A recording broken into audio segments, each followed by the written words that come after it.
Hyderabad versus Delhi, दो टीमों की गेंदबाजी के बीच मुकाबला होने वाला है, जहां इसी आईपीएल में एक वक्त पर यह चर्चा हो रही थी कि सबसे खराब बॉलिंग किसकी है, केकेआर की या हैदराबाद की। और आज ये चर्चा हो रही है कि दिल्ली वर्सेस एसआरएच में अच्छी बॉलिंग किसकी है, और उसका क्रेडिट जाता है एसआरएच की स्काउटिंग को, जिन्होंने प्लेयर ऑक्शन से पहले स्काउट किए, ऑक्शन में पिक किए, फिर उनको लेके आए और लाने के बाद उनको बहुत सही वक्त पर खिलाया। पहले पुराने प्लेयर्स को मौका दिया, सो दैट क्या होता है कि आप अगर अर्ली और नए प्लेयर्स को मौका देते हैं तो हमेशा उनके ऊपर ये प्रेशर रहता है कि बड़ा प्लेयर बाहर बैठा हुआ है, मेरे से एक भी मैच खराब हुआ तो फिर मुझे बाहर कर दिया जाएगा। तो उस प्रेशर में खेलना और फिर उस सिचुएशन में खेलना जहां पर आपके सीनियर प्लेयर्स पहले ही खेल चुके हैं, फेल हो चुके हैं, अब आपको पता है कि जो भी अपॉर्चुनिटी है वो आपकी है, तो उसमें क्रेडिट पूरा का पूरा आपको वरुण को देना पड़ेगा। जिस तरह से वरुण एरन ने ये सारी चीज़ें जो है वो प्लान की थी, और उसके बाद उन प्लेयर्स को तो क्रेडिट जाएगा। और अगर आप बात प्रफुल्ल हिंगे की करें तो उन्होंने भी ऐसा सोचा नहीं होगा कि पहले मैच में इस तरह की गेंदबाजी वो करके चले जाएंगे, और जो 19 सालों के आईपीएल के इतिहास में किसी ने नहीं की। इतने सालों से मैं भी प्रफुल्ल को देख रहा हूँ, और जो चीज़ मैं जानता था उनके बारे में कि अच्छा आके हार्ड लेंथ हिट कर सकते हैं, राइट हैंडर को गेंद अंदर लेके आ सकते हैं, 140 के आसपास जो है वो ऑपरेट करके दिखा सकते हैं, ये 2-3 चीज़ें तो उन्होंने दिखाई, बट उसका जो रिजल्ट था ना वो सबको सरप्राइज कर गया, उनको रातों रात जो है वो सुपरस्टार बना के चला गया। लेकिन सबसे इंपॉर्टेंट चीज जो आपने उस मेरे इंटरव्यू में भी शायद अगर नोटिस की हो, उन्होंने बोला था कि उनका गो टू बॉल है यॉर्कर। और जब सेकंड मैच में उनकी काफ़ी पिटाई हुई, पहले 3 ओवर में काफ़ी रन चले गए 50 से ज़्यादा, और फिर आखिरी ओवर में उनको 18-19 रन बचाने थे, वो अपने गो टू बॉल की तरफ गए। और मेरे लिए सबसे इंपॉर्टेंट हाईलाइट ये थी कि उन्होंने उसको 100% एग्जीक्यूट करके दिखाया। हमेशा बात यही होती है क्रिकेट के खेल में कि आप प्रोसेस ठीक रखिए, एग्जीक्यूशन परफेक्ट रखिए, बाकी रिजल्ट आपके कंट्रोल में कभी नहीं होता। इस खेल में आप ये 2 चीज़ें ठीक कर सकते हैं, रिजल्ट आएगा आपके फेवर में, नहीं आएगा ये कभी गारंटेड नहीं है। आप हमेशा प्रोसेस पर ध्यान दीजिए और एग्जीक्यूशन पर ध्यान दीजिए। तो वो चीज़ उन्होंने जो है वो करके दिखा दी, और जो पहले मैच में उनको कॉन्फिडेंस मिला ना, जिससे वो रातों रात सुपरस्टार बने, तो उसका बहुत फ़र्क पड़ता है। जब आगे आप क्रिकेट खेलते हैं ना, आपकी बॉडी लैंग्वेज बिल्कुल डिफरेंट नज़र आती है, जो उनके साथ भी अभी नज़र आ रहा है। और फिर अगर मिडिल ओवर्स की गेंदबाजी की बात करें, आजकल आप देखते हैं कि स्लोअर वंस जो है वो ज़्यादा गेंदबाज इस्तेमाल करते हैं, बट प्रफुल्ल का जो यॉर्कर है ना, ये आगे चल के डेथ ओवर की गेंदबाजी के पॉइंट ऑफ व्यू से उनके लिए बहुत इंपॉर्टेंट वेपन रहने वाला है, क्योंकि यॉर्कर आजकल थोड़ा सा आउट ऑफ फैशन सा हो गया है। स्लोअर वंस और वो कटर्स वगैरह मिडिल ओवर्स में खास करके, इवन डेथ ओवर्स में भी बॉलर्स ज़्यादा इस्तेमाल करते हैं, उसमें रन्स भी पड़ जाते हैं, बट विकेट मिलने के चांसेस भी हमेशा ज़्यादा रहते हैं, तो बॉलर्स उन सब चीज़ों का इस्तेमाल करते हैं। और बात जब स्लोअर वंस की हो रही है तो साकिब की बात होनी चाहिए। इस वक्त आप दुनिया के क्रिकेट में देखिए, जितने भी अच्छा स्लोअर वंस डालने वाले गेंदबाज हैं, उनसे आप साकिब का मुकाबला कर लीजिए। उनको खिलाने के लिए मैंने काफ़ी एडवोकेट किया था कि उनको मिडिल ओवर्स में गेंदबाजी के लिए खिलाया जाना चाहिए, उनका स्लोअर वंस अच्छा है, बट उनका सिर्फ स्लोअर वंस अच्छा नहीं है, वो अच्छा लेंथ पर भी आके हिट कर सकते हैं।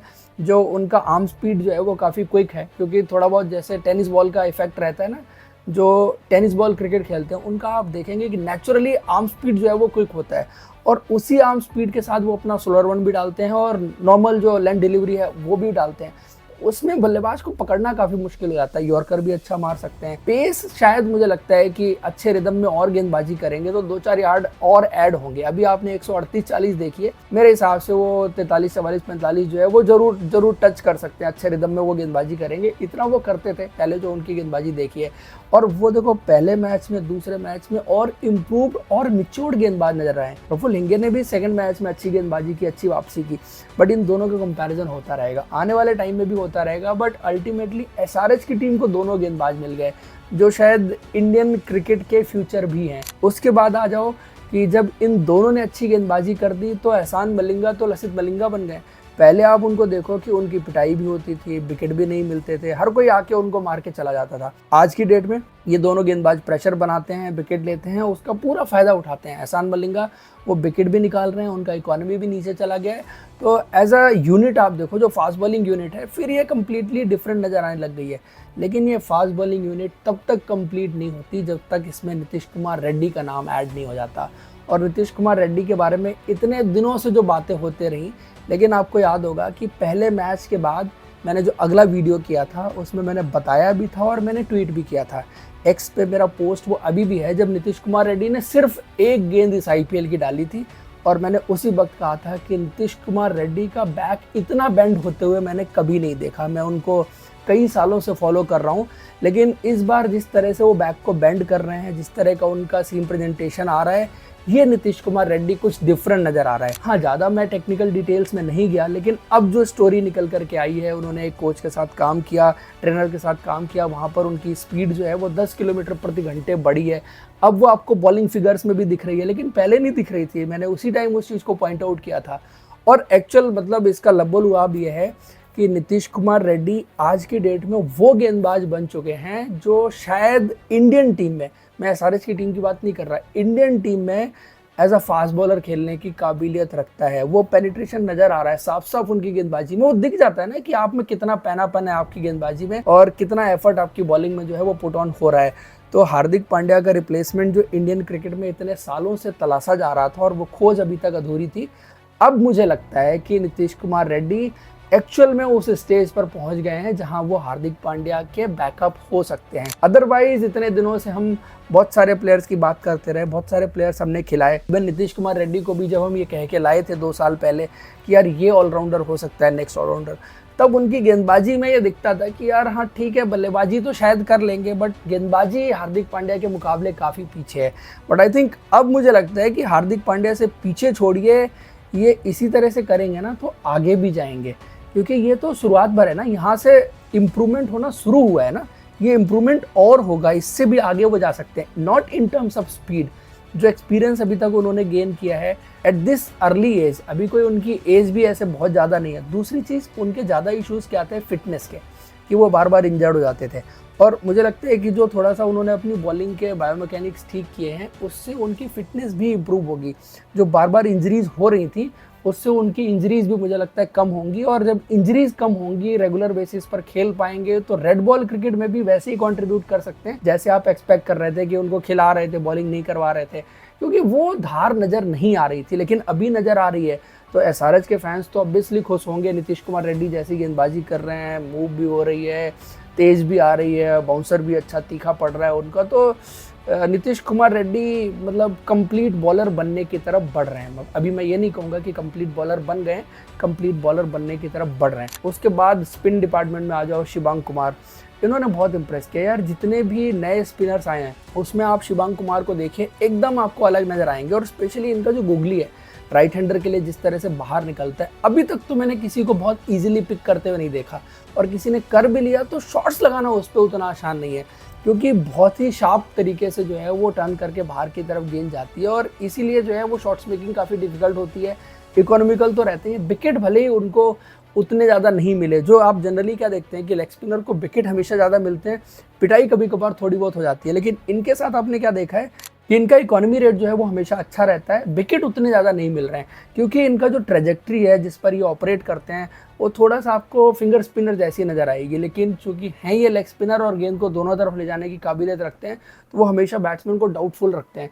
तो ये जब 5 मिलके हैदराबाद की गेंदबाजी बनती है, अभी जैसे लास्ट मैच हर्ष दुबे नहीं खेले, पैट कमिंस के आने की भी बात हो रही है कि वो आ जाएंगे, तो हैदराबाद की गेंदबाजी जो सबसे कमज़ोर गेंदबाजी थी आईपीएल के पहले मैच में, वो सबसे बेहतर गेंदबाजी बनने की तरफ भी बढ़ रही है। वहीं अगर दूसरी तरफ डीसी की टीम की बात कर ली जाए और 1-on-1 कंपैरिजन कर लिया जाए, बॉलर टू बॉलर कंपैरिजन कर लिया जाए, तो मेरे हिसाब से डीसी की गेंदबाजी भी खराब नहीं है। मुकेश कुमार ने इस सीजन अच्छी गेंदबाजी की है, specially with the new ball. Death overs तो पहले भी वो कराते थे, यॉर्कर्स वगैरह कभी उनकी सही लग जाती हैं, कभी नहीं लगती हैं, तो वहां पर थोड़ी सी प्रॉब्लम उनके साथ रही है। बट लुंगी एंगिडी जो उस टीम में है, वो मुझे लगता है अगर आप इस वक्त दुनिया की क्रिकेट में बेस्ट T20 बॉलर पिक करने जाएं तो आप लुंगी एंगिडी को रखेंगे। उनके पास जो क्वालिटी है ना, जिस तरह से अभी वो स्लोअर वंस डाल रहे हैं, प्लस उनका रेड बॉल क्रिकेट का जो एक्सपीरियंस है, आके अच्छा डेक को हिट कर सकते हैं, मूवमेंट कराने की काबिलियत उनके पास है, कंसिस्टेंट है, एक्सपीरियंस है। और बीच में ये हुआ था कि स्लोअर वंस वो काफ़ी ज़्यादा कर रहे थे, तो मुनाफ पटेल ने उनको बोला कि थोड़ा सा उसको कम करिए, आपके पास और भी अच्छी गेंदें हैं, वो क्वालिटी भी आप रखते हैं। तो अभी उनका मिक्स जो है वो थोड़ा और बेटर हो गया है। पहले क्या है, ज़्यादा स्लोअर वंस करने लग गए थे तो प्रेडिक्टेबल हो जा रहे थे, लेकिन आप पिछले 1-2 मैच से देखेंगे ना, उसमें रेशियो काफ़ी चेंज हुआ है। तो अभी वो जो अपना स्लोअर वन है वो एक सरप्राइज डिलीवरी की तरह इस्तेमाल कर रहे हैं, जिसपे उनको विकेट भी मिल रहे हैं, साथ में वो इकोनॉमिकल भी हो रहे हैं उस वजह से। तो लुंगी एंगिडी आई थिंक काफ़ी ज़्यादा वेटेज जो है वो आज की डेट में लेके आते हैं। फिर टी नटराजन के पिछले 1-2 मैचेस खराब गए हैं, बट स्टिल इन टोटल आप देखो ना, इंडिया में लेफ्ट आर्म फास्ट बॉलर आप बात करेंगे T20 क्रिकेट में, तो T Natarajan at will yorker मार सकते हैं। स्लोरबन उनका भी काफी डिसेप्टिव है, तो ऑलराउंड गेंदबाज है मेरे हिसाब से। अभी 1-2 मैच थोड़े से उनके फीके जरूर हुए हैं, बट मैं वेटेज में उनको जरूर मानूंगा कि वो अच्छे गेंदबाज हैं। और फिर डीसी के पास 4-4 है ना, आकिब नबी को भी उन्होंने खिलाया, अभी वो सेटल डाउन नहीं हुआ। जैसे प्रफुल्ल लिंगे को पहला ही मैच अच्छा मिल गया तो वो सेटल डाउन हो गए अच्छे से, तो बॉडी लैंग्वेज वो कॉन्फिडेंस अलग नज़र आ रहा है। लेकिन आकिब नबी किसी को थोड़ा सा ज़्यादा वक्त लगता है, किसी को थोड़ा कम वक्त लगता है। और फिर जो पहला मैच खेले उसमें 2 ही ओवर किए, दूसरा मैच खेले उसमें 3 ही ओवर किए। कुछ गेंदें अच्छी डाली हैं, कभी अच्छी पेस भी हिट करी है, 135-36 भी हिट करी है, कभी नीचे भी रही है। तो I think it will take some time, but चूंकि इनके पास 4 फास्ट बॉलर हैं, 2 अच्छे क्वालिटी स्पिनर हैं, कुलदीप यादव और अक्षर पटेल, तो बॉलिंग डीसी की भी काफ़ी अच्छी है। और डीसी अभी तक अगर यहाँ पर आईपीएल में बनी हुई है, compete कर रही है, अच्छा कर रही है, तो only because of their bowling, जिस तरह से उन्होंने अभी तक इस आईपीएल में बॉलिंग की है। तो दोनों में अगर कंपैरिजन करना हो ना आज की डेट में, तो हैदराबाद जो है वो सनराइजर्स राइज कर रही है मेरे हिसाब से। डीसी की गेंदबाजी थोड़ी नीचे आई है। जब आईपीएल शुरू हुआ था तो डीसी की गेंदबाजी ज़्यादा अच्छी लग रही थी। अब डीसी का कॉम्बिनेशन भी हालांकि चेंज हो गया है, अभी 4+2 में खेल रहा है, पहले 3+3 में खेल रहा था, कि जहाँ पर विप्रज निगम भी गेंदबाजी कर रहे थे। और विप्रज इस संबंध जो शिवांग कुमार के साथ आगे आने वाले टाइम में काफी कंपैरिजन होंगे। बिल्कुल लाइक टू लाइक आप देखिए, दोनों प्लेयर सिमिलर कैटेगरी में डाले जा सकते हैं। एक तरफ लेग स्पिनर जो बैटिंग कर सकता है, दूसरी तरफ चाइनामैन जो बैटिंग कर सकता है।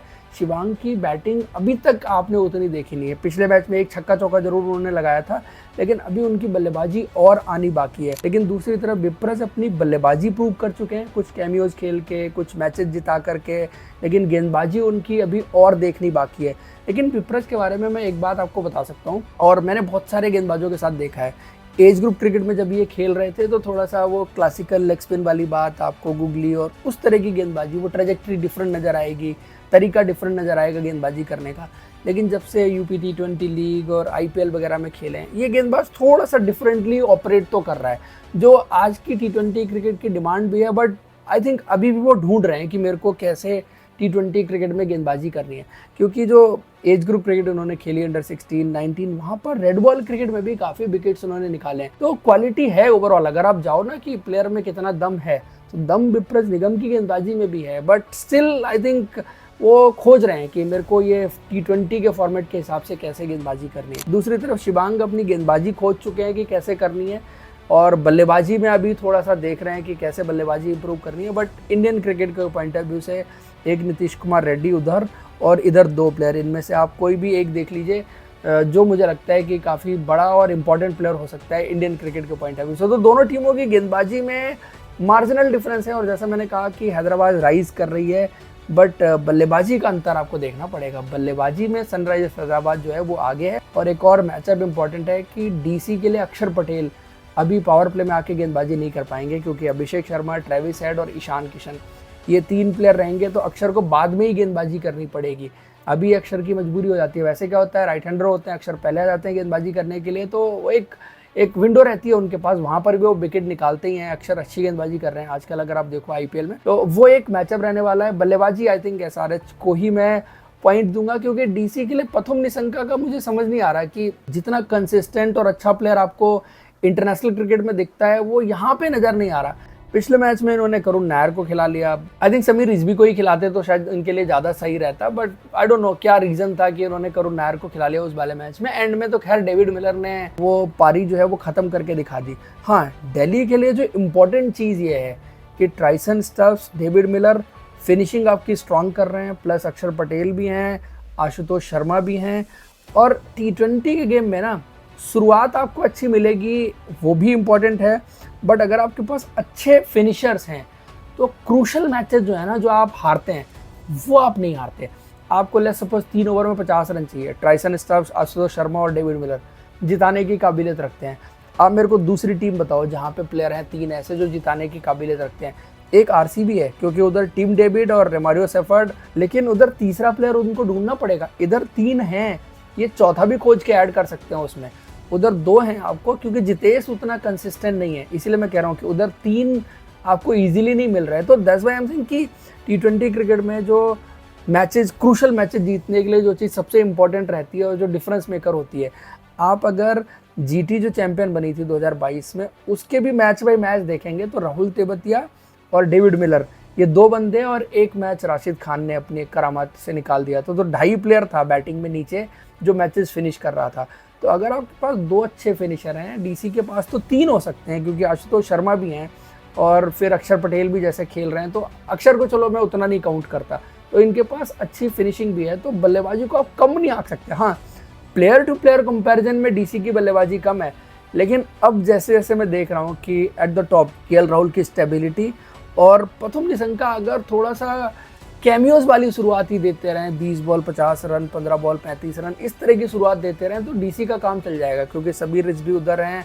फिर नीचे तो ये सीनियर प्लेयर जो है वो रिस्पॉन्सिबिलिटी ले लेंगे। मेरे हिसाब से ये मज़ेदार मैच होने वाला है, और ये दोनों टीमें वैसे भी पॉइंट्स टेबल में नंबर 4 के लिए फाइट कर रही हैं। लेकिन आप लोग बताइए, बड़ा इंटरेस्टिंग हो गया है अभी कि आरआर की टीम तो 2 मैचेस लगातार हार गई, और जो चीज़ मैं पॉइंट आउट करता रहा था प्रीव्यू से लेके पिछले मैच तक भी कि लोअर मिडिल ऑर्डर आरआर की प्रॉब्लम है, वो पिछले 2 मैचेस में एक्सपोज हो गया। तो मेरे हिसाब से तो अब 2 जगह खुल गई हैं। अभी तक ये था कि हम बात कर रहे थे कि 3 टीमें तो आगे निकल गई हैं, सिर्फ 1 टीम की जगह बची है। अब मेरे हिसाब से आरआर की परफॉर्मेंस के बाद ये कहा जा सकता है कि शायद 2 टीमों की जगह है, अभी 2 टीमें आगे निकल गई हैं, आरसीबी और पंजाब की टीम। तो आपके हिसाब से 4 टीमें कौन सी होने वाली हैं जो इस बार क्वालिफाई करेंगी? मिड सीजन हम पहुंच चुके हैं, कमेंट करके बताइए। और आप लोग इस वीडियो को लाइक और चैनल को सब्सक्राइब जरूर करिए। कल का दिन मेरे लिए बहुत लंबा था। ये वीडियो मैं किस टाइम पर रिकॉर्ड कर रहा हूँ, आप लोग ज़रा इसमें टाइम देखिए। घड़ी में अगर आपको टाइम दिख रहा है ना, 4:08 हो रहे हैं, और ये वीडियो सुबह पब्लिश होना है। तो प्लीज़ यार लाइक सब्सक्राइब जरूर करिए, सपोर्ट बनाए रखिए। इस वीडियो में इतना ही। Thank you, see you in next video.